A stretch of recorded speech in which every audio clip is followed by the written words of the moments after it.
एनडिएफबिखौ जुदि दिपेन बर' सारा आन्दलन खालामनानै बख'योमोनबा दिनैनि डेटआव उदालगुरि समस्तियाव दिपेन बर' सारा केम्पेइनखौनो खालामनांनाय नङामोन। इउपिपिएलनि जानानै हाग्रामा महिलारि सारजों जुजिबोबाय थादोंमोन जोंना मानाव गेदेर बिजित नार्जारि आदायाहाय इउपिपिएल देबोरगाव समस्तिनि प्रेसिडेन्टमोन। दिनै बिथांमोना इउपिपिएलखौ नागारनानै प्रमद बर'जों थाला, इउजि ब्रह्मजों थाला, राकेश ब्रह्मजों थाला, राजु नार्जारि मोनजों थाला, दिनै जोंहा प्रतिभा गयारि मोनजों थाला, बिथांमोनजों थाला होननानै दिनै देबोरगाव समस्ति इउपिपिएलनि प्रेसिडेन्टआ दिनै बिपिएफआव जइन जाफैदों। जोङो दिनै उदालगुरि समस्तियाव जोङो दिनै रायजो राजाजों समस्तिनि बारै मोजां गाज्रि रायजो राजाना सुबिदा उसुबिदा बेफोरनि बारै जोङो दिनै सावरायनो फैदों। हाग्रामा महिलारि सारनिफ्राय दैथायहरजानाय जोंनि मोनसे टिम बे हिसाबै जोङो दिनै फैनाय जादों आरो बे ओनसोलनि बा बे समस्तिनि रायजो राजानाव मोनसे गिदिर प्रश्न दङ।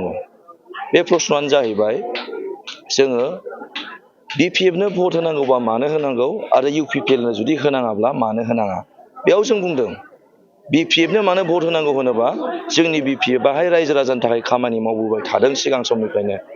जोंनि बे बड'लेण्ड ओनसोलखौ जिर'निफ्राय स्टार्ट खालामनानै दिनै जे अबस्था दङ जोंहा बेखौ बिपिएफनि नाजानाय बा हाग्रामा महिलारि सारनि नाजानायाव दिनै जोंनाव बेखिनि अबस्थाया जादों। बेयावनो मोनसे प्रश्नआ जाहैबाय जोङो इउपिपिएलनो मानो भट होनाङा। बेयाव रायजो राजाया मोनसे सोंथि खालामबाय थादों जे दिपेन बर' बिथाङा सासे बारग' आफादगिरि जोंनि दुलाराय बर' फरायसा आफादनि, बिथांखौ जोङो मान होयो, रायजो राजायाबो मान होयो।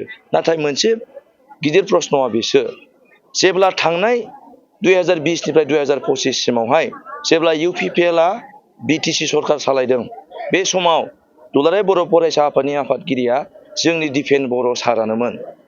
बै समाव बिथांमोना बिदा फंबाय बायदि खामानि मावदों।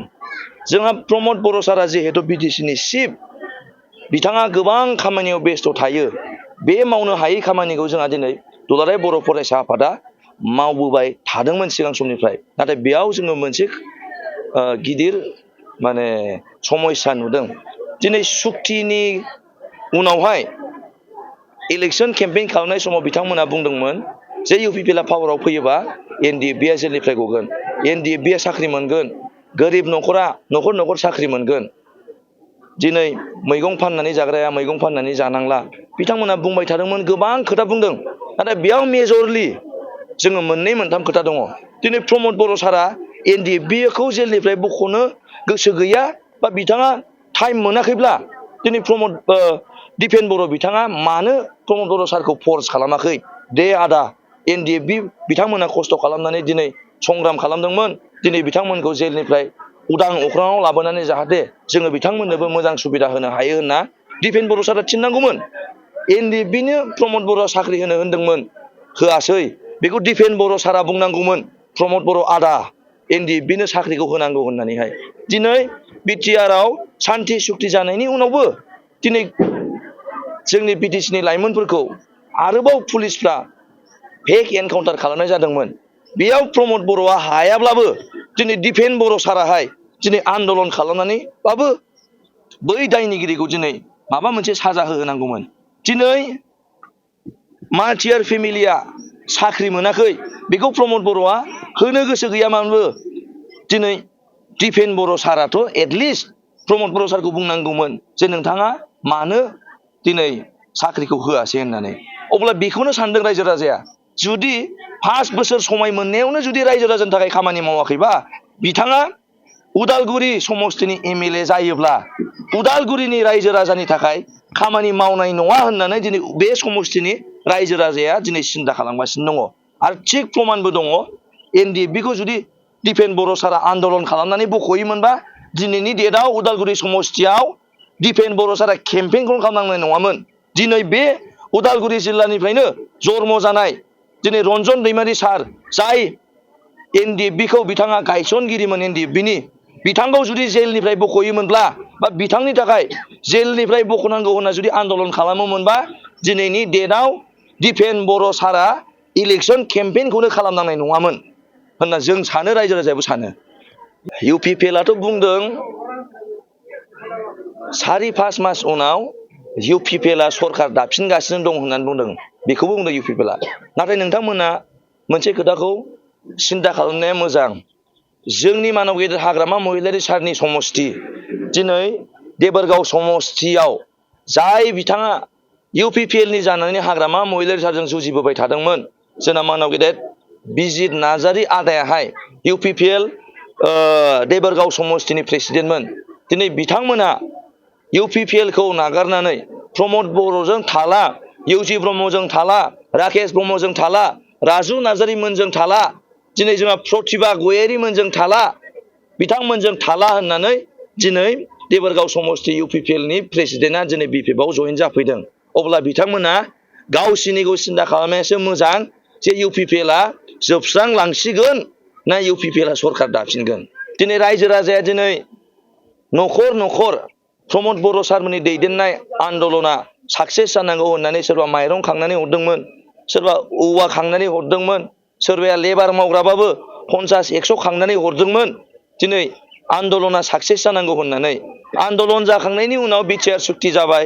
बिटिआर सुक्ति जानाय समाव बा बिनि सिगाङाव प्रमद बर' बिथाङा बुंदोंमोन, आं खुनु दिन मन्त्रि MLA जानो थाखाय आं आन्दलन खालामाखै। जुदि बिटिआर सुक्तिनि दफाफोरा जुदि आखरे आखरे फालन जायाबा आङो जोंनि स्टेटनि मिनिस्टारफोरनि न' लांगोनायाव थांनानै सुसाइड जाहैगोन होननाय बुंग्रा बेक्तिया दिनै माहाजोन जाखो ना गोरिब जाखो नोंथांमोना सिन्था खालामनाया मोजां।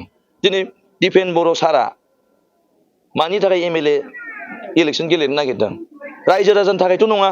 रायजो राजानि थाखाय मावग्राबाथ' बियो एबसुनि प्रेसिडेन्टशिपआवनो मावबाय थागौमोन। रायजो राजानि खामानिखौ एबसु जानानैबोथ' मावनो हायो। थांनाय 5 बोसोराव प्रमद बर' सारानो BDCनि चिफमोन। अब्ला मानो बै समाव रायजो राजानि थाखाय खामानि मावाखै? गतिके आं सानो बिथाङाबो आदामोन सोंनाय बायदि माबा मोनसे लुगैनानै दिनै बिथाङा MLA जानो लुगैदों।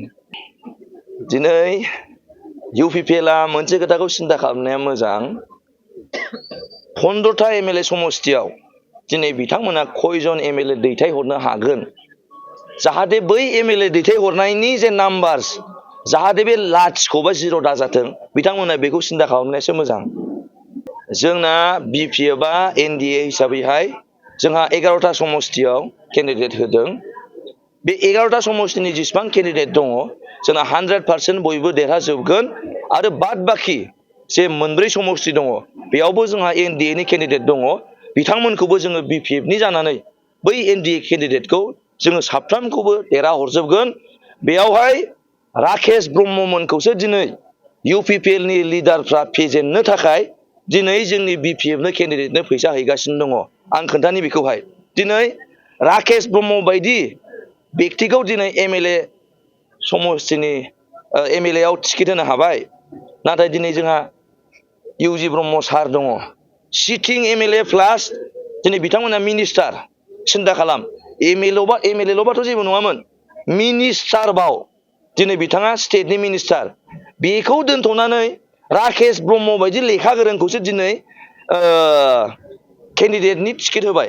अब्ला सानदो होमबालाय UPPLआवहाय इउजि ब्रह्म सारनि सन्मान आरो राकेश ब्रह्मनि सन्माना बेसेबां गिदिर जाखो? दिनै रायजो राजाया राकेश ब्रह्मखौथ' सुखुखाया।